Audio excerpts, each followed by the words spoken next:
Tout le monde veut être heureux, mais peu savent vraiment comment y parvenir.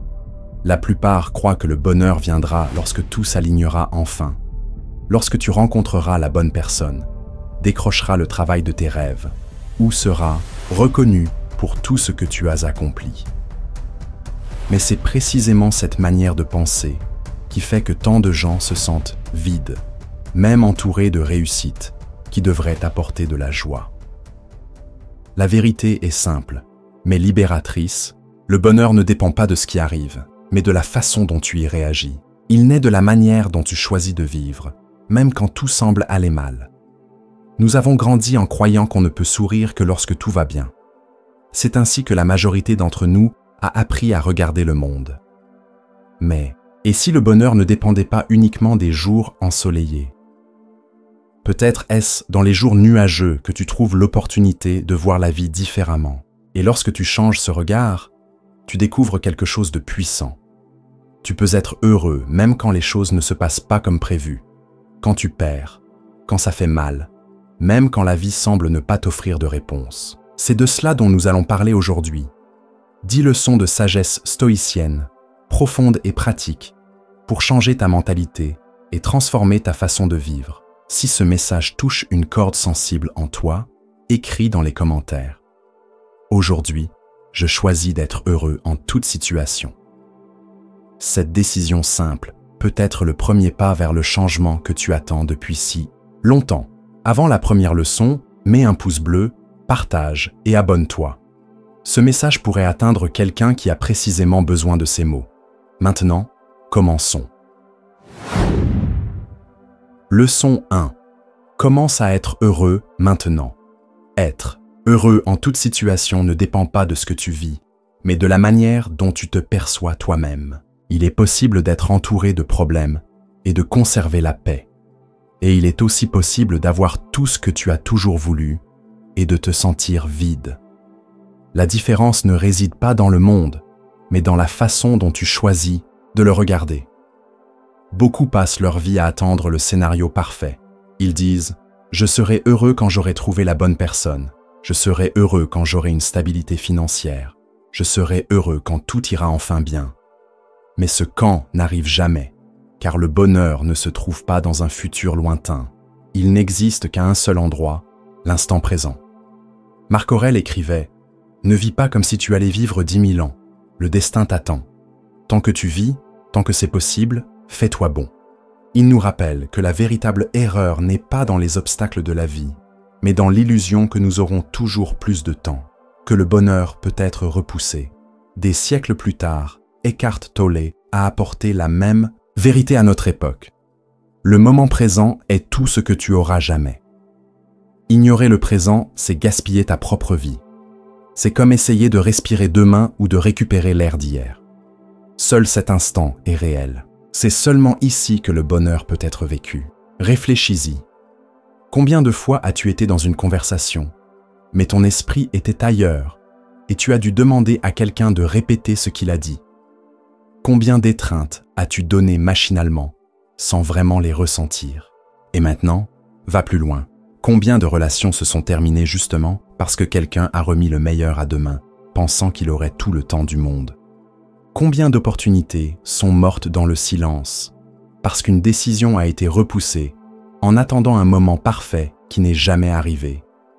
Combien de jours se sont perdus dans le vide, parce que tu étais trop occupé à planifier de vivre, au lieu de simplement vivre?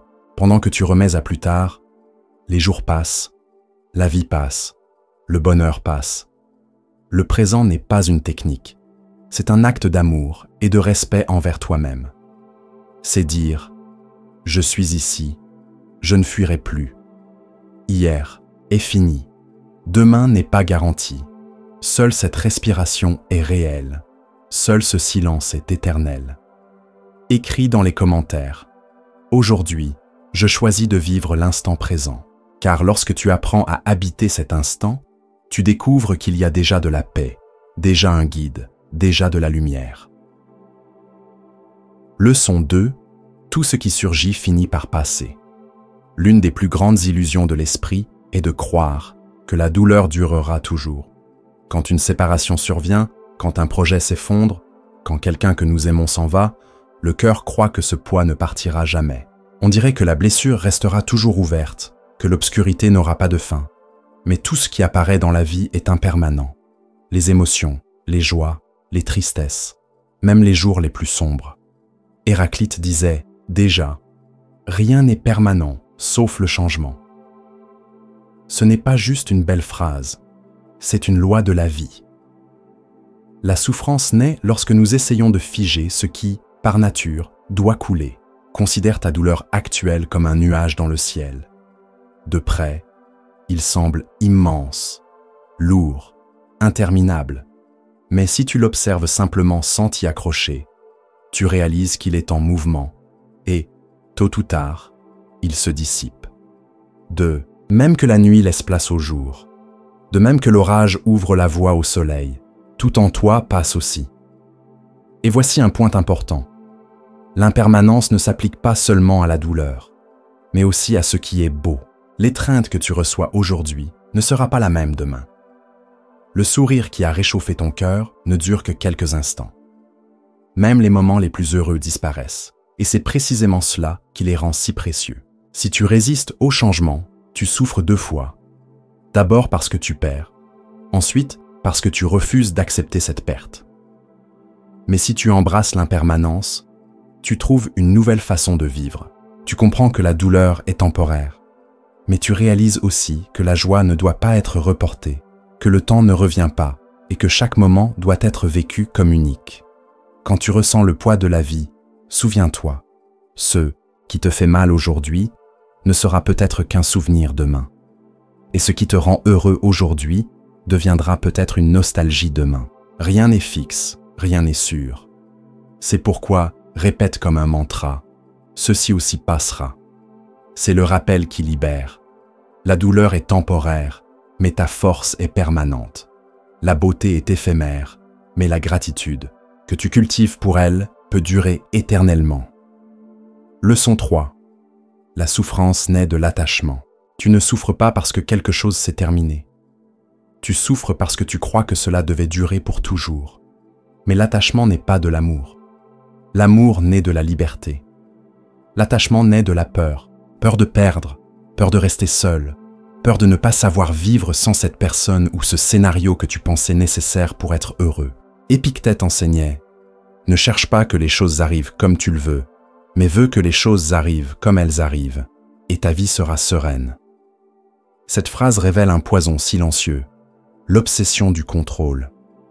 Plus tu insistes pour que la vie suive le scénario de ton esprit, plus tu deviens fragile. C'est comme essayer de retenir de l'eau dans tes mains.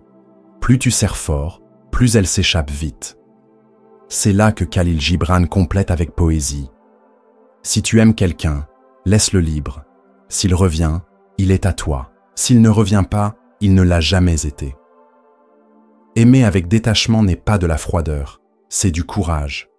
C'est avoir confiance que ce qui est vrai n'a pas besoin de chaînes, car ce qui est réel naît de la liberté de choisir de rester. Mais l'attachement ne se manifeste pas seulement envers les personnes. Il apparaît aussi dans les sentiments que tu insistes à porter. Le ressentiment que tu répètes chaque jour comme un mantra.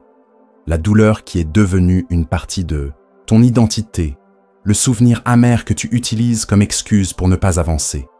Tant que tu t'accroches à cela, c'est comme porter un sac à dos rempli de pierres. Oui, tu peux marcher, mais toujours fatigué, toujours lourd. Réfléchis, sincèrement. Que retiens-tu par peur de le perdre? Une relation qui n'a plus de vie? Une idée de qui tu pensais devoir être? Ou ce vieux ressentiment que tu serres comme s'il faisait partie de ton identité? L'attachement étouffe. Il transforme l'amour en exigence, la mémoire en prison, le soin en dépendance. Le détachement, en revanche, n'est pas de l'indifférence, c'est de la maturité. C'est cesser de vivre en guerre avec la vie et permettre enfin au présent d'être plus léger que le passé. Écris dans les commentaires « Je choisis de lâcher prise ». Ce petit geste est le début d'un effet domino. Ton esprit s'éveille, ton énergie change et peu à peu, le monde commence à ouvrir des chemins. Leçon 4. La paix vient de l'intérieur. Nous vivons dans un monde qui nous pousse constamment vers l'extérieur. Plus de succès, plus d'applaudissements, plus de conquêtes. C'est comme si le bonheur était toujours caché quelque part au loin. Mais la vérité est simple. Si tu ne trouves pas la paix en toi, tu ne la trouveras nulle part ailleurs. Combien de fois as-tu dit « Je serai en paix quand ma maison sera silencieuse. Je serai bien quand j'aurai résolu tous mes problèmes financiers. Je me détendrai quand j'aurai des vacances, quand tout le monde me comprendra, quand tout sera en ordre. » Et que se passe-t-il? Ce moment n'arrive jamais. Ou s'il arrive, il dure peu. Car si ta paix dépend des circonstances extérieures, elle sera toujours instable, toujours fragile. Marc Aurèle écrivait « Le bonheur de ta vie dépend de la qualité de tes pensées. » Autrement dit, ce n'est pas l'environnement qui définit ta sérénité, mais la manière dont tu gouvernes ton esprit. Gandhi l'a renforcé. La véritable paix n'est pas l'absence de conflits, c'est la capacité de les affronter. N'attends pas que la vie s'organise pour respirer. La vie ne sera jamais totalement silencieuse, mais tu peux apprendre à créer le silence, au milieu du bruit. Pense à toutes ces fois où tu as perdu ton calme pour une broutille, la circulation, une critique, une facture inattendue, et où tu as laissé cela gâcher toute ta journée. Ou combien de fois as-tu permis à une personne nerveuse de voler ta tranquillité, comme si elle avait du pouvoir sur ton état d'esprit? C'est là que cela devient clair. Quand ta paix dépend du monde, n'importe quel détail a le pouvoir de la détruire. Pense à l'océan. La surface peut être en furie, mais dans les profondeurs, il y a du calme. L'océan ne perd pas son essence à cause des vagues, et tu n'as pas à perdre la tienne non plus. Lorsque tu apprends à t'ancrer dans le silence intérieur, tu découvres quelque chose que personne ne peut t'enlever. Ta paix devient un territoire inviolable, et c'est précisément là que naît la liberté d'être heureux en toute situation. Non pas parce que le monde a changé, mais parce que tu as changé ta manière de l'habiter. Leçon 5. Tu es responsable de ton esprit. Les stoïciens n'ont jamais promis que tu aurais le contrôle sur le monde, mais ils ont révélé quelque chose de bien plus puissant. Tu peux te contrôler toi-même.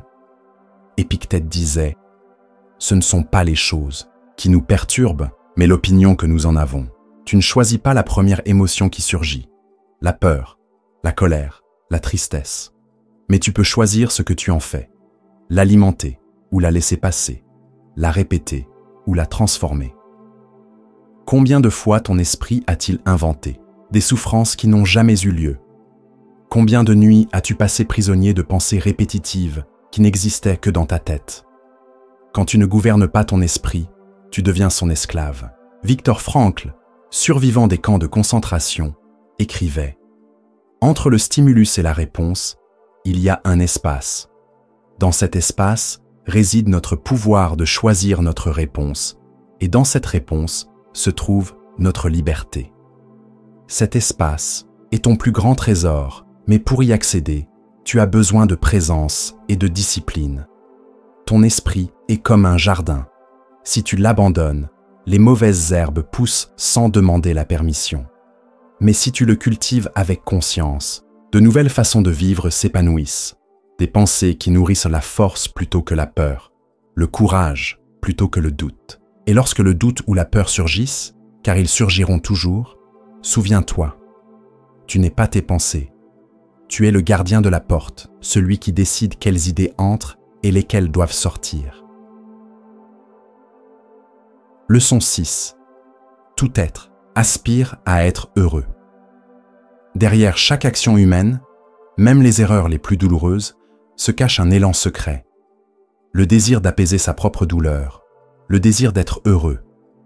Même celui qui blesse, même celui qui se trompe, cherche, au fond, d'une manière maladroite, à trouver la paix. Cela ne justifie pas les comportements erronés, mais cela ouvre un espace pour la compassion. Sénèque disait « Se tromper est humain, persister dans l'erreur est diabolique ».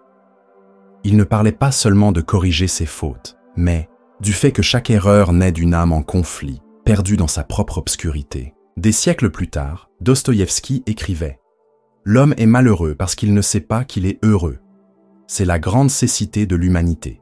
Chercher à l'extérieur ce qui pourrait déjà exister à l'intérieur. Réfléchis-y. Combien de blessures que tu portes ne viennent-elles pas de personnes qui essayaient simplement de gérer leur propre douleur? Un parent qui s'est trompé dans sa manière d'éduquer parce qu'il ne savait pas comment affronter ses propres peurs. Un ami qui s'est éloigné, non pas parce que tu n'avais pas de valeur, mais parce qu'il luttait contre ses propres insécurités. Quelqu'un qui t'a blessé avec des mots, non pas parce que tu le méritais, mais parce qu'il portait en lui des rancunes non résolues. Lorsque tu regardes la vie sous cet angle, quelque chose change. Avant de réagir avec haine, souviens-toi, de même que je désire être heureux, tout être le désire aussi. La compassion n'est pas une faiblesse, c'est une force. C'est le courage de voir l'âme derrière le masque, de comprendre sans t'endurcir. Et voici la beauté de cela. Lorsque tu apprends à regarder au-delà de la douleur exprimée par l'autre, tu ne libères pas seulement cette personne du jugement, mais tu te libères aussi du poids de porter de la rancune. La compassion ouvre un espace pour que ton âme respire. Et le véritable bonheur naît précisément de ce soulagement, celui de ne pas vivre prisonnier de la haine. Commence à changer ton regard. Et pour marquer ce moment, écris dans les commentaires « Je choisis de regarder avec compassion ». C'est le geste qui libère ton cœur du poids du ressentiment. Leçon 7. Construis la générosité. As-tu remarqué comment un geste simple peut transformer la journée de quelqu'un? Un sourire qui brise le poids d'une matinée difficile. Une parole d'encouragement qui empêche quelqu'un d'abandonner. Une petite aide inattendue qui nous redonne de l'espoir. Parfois, ce qui te semble insignifiant est ce qui permet à une autre personne de tenir debout.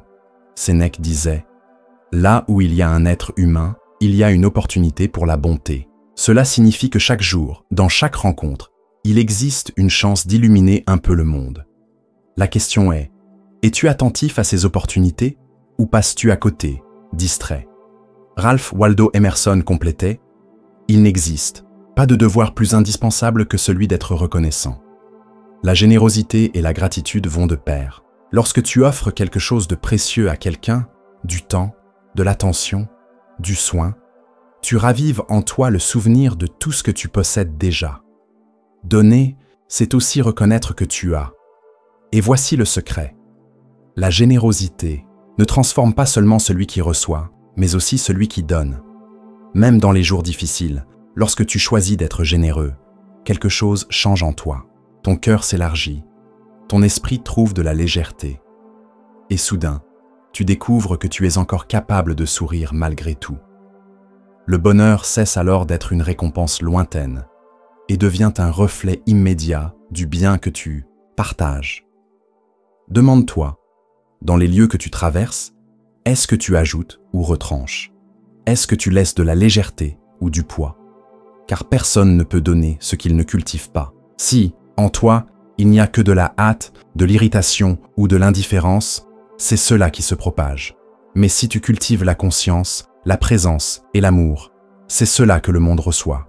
La générosité n'est pas un acte grandiose.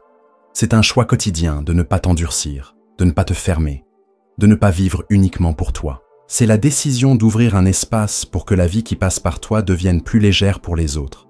Et dans ce processus, plus légère pour toi aussi. Écris dans les commentaires. Aujourd'hui, je choisis de partager la bonté. Car lorsque tu partages la bonté, tu découvres un secret. Même au milieu des difficultés, le bonheur que tu offres trouve toujours le chemin pour revenir vers toi. Leçon 8.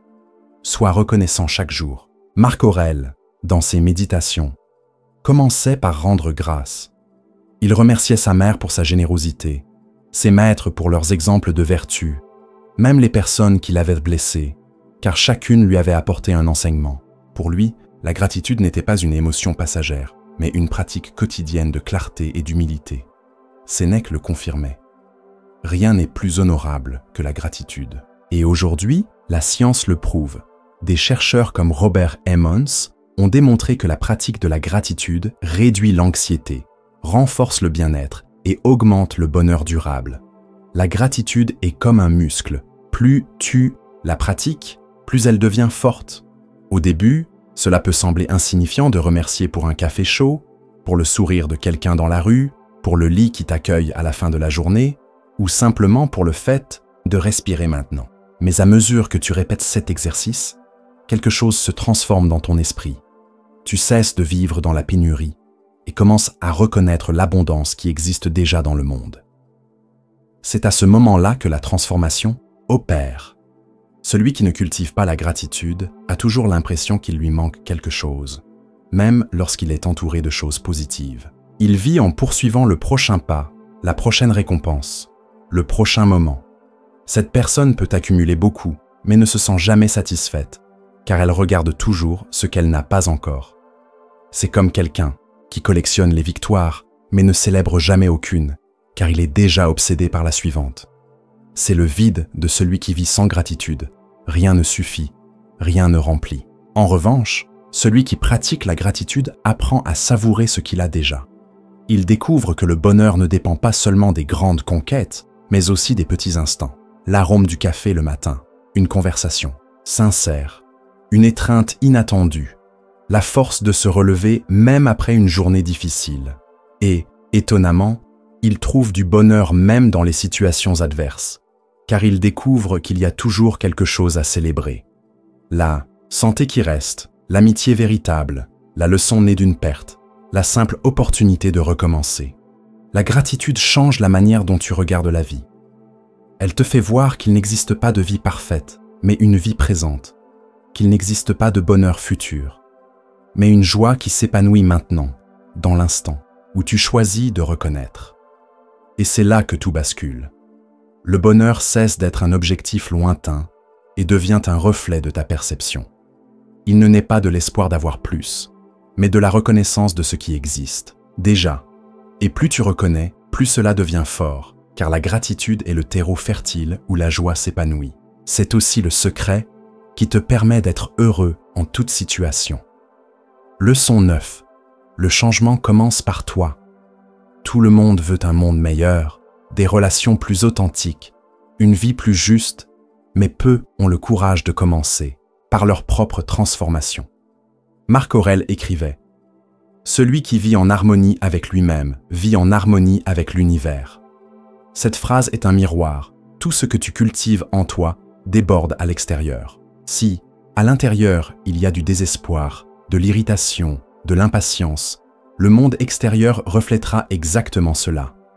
Mais si tu construis de la clarté, de la discipline et de la sérénité, même les moments difficiles deviennent plus supportables, car tu cesses de lutter contre tout à chaque instant.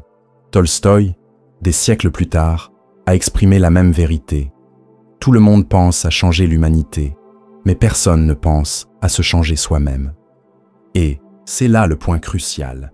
Il est facile de pointer du doigt les erreurs du monde, de se plaindre du gouvernement, du destin, de la chance, des autres. Ce qui est vraiment difficile, c'est de regarder dans le miroir et de réaliser que la transformation commence dans l'endroit le plus intime.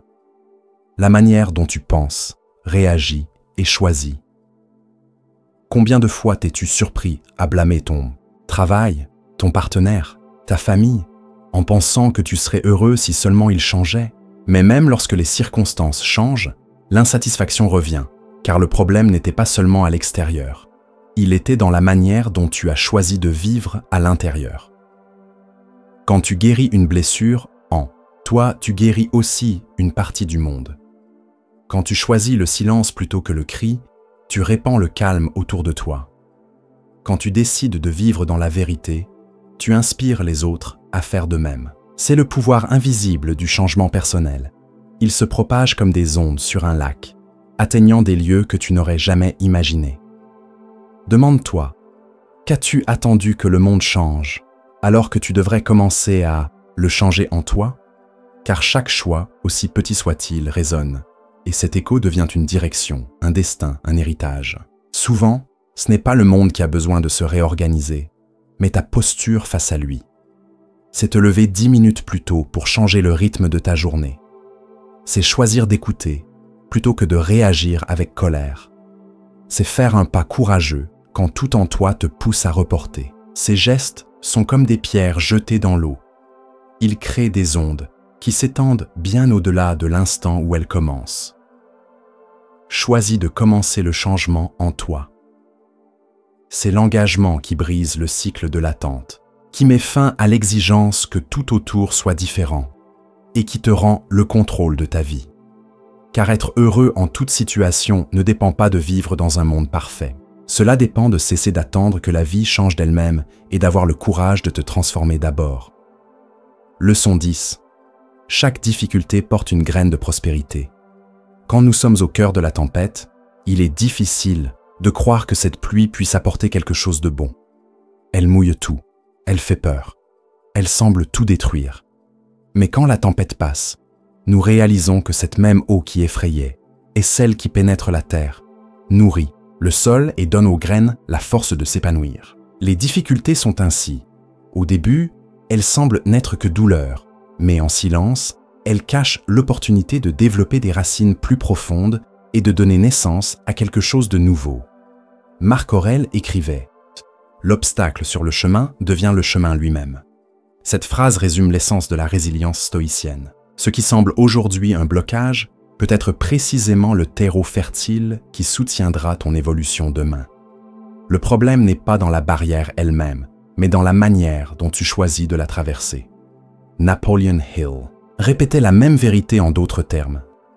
Dans toute adversité se trouve la graine d'un bénéfice équivalent. Ce n'est pas juste une belle idée, c'est un schéma de la vie. Un échec peut être le coup de pouce qui réveille ton courage. Un rejet peut ouvrir la voie à quelque chose de bien plus grand. Une perte peut révéler des forces que tu ne savais même pas posséder. Réfléchis sincèrement. Combien de fois ce qui semblait être la fin s'est révélé être un nouveau départ? Un emploi perdu qui t'a en réalité libéré pour un projet plus authentique, une relation brisée qui a ouvert la voie à une reconnexion avec toi-même, ou une crise personnelle qui, en silence, préparait ton esprit à vivre avec plus de conscience et de profondeur. Les douleurs que tu affrontes ne sont pas seulement des blessures, ce sont des invitations à grandir, à te réinventer, à t'épanouir à un niveau que tu ne connais pas encore. Et chaque fois que tu acceptes cette invitation, la douleur perd son pouvoir d'être uniquement souffrance et devient un fondement. Car c'est précisément sous la pression que l'essence se révèle. C'est la tempête qui force tes racines à s'ancrer plus profondément. C'est le poids qui renforce ta structure. C'est l'épreuve qui réveille le courage que tu ne savais pas posséder. L'adversité n'existe pas pour détruire, mais pour purifier, pour séparer le superficiel de l'essentiel. Elle nous oblige à regarder à l'intérieur, à découvrir des forces cachées, à comprendre que la vie n'est pas faite uniquement de victoires faciles, mais aussi de batailles silencieuses qui façonnent notre âme. Chaque obstacle peut sembler un fardeau insupportable au début, mais lorsque tu le traverses avec courage, il devient une base solide. C'est dans la tempête que tes racines apprennent à s'affirmer. C'est sous la pression que ton essence devient plus résistante. Et c'est dans ce processus, souvent douloureux, que le véritable bonheur se construit. Non comme quelque chose de fragile qui dépend du hasard, mais comme une force stable qui naît de l'intérieur de toi. Écris dans les commentaires, comme un vote de confiance. Je choisis de transformer ma douleur en force. C'est le geste qui scelle ta décision de ne pas vivre comme une victime des difficultés, mais comme quelqu'un qui utilise chacune d'elles comme un chemin pour grandir, s'épanouir et être heureux en toute situation. Merci d'être arrivé jusqu'ici. Si cette vidéo t'a aidé à voir les choses sous un autre angle, je t'invite à t'abonner à la chaîne. Ici, nous continuons ensemble à réfléchir, à grandir et à construire une force intérieure.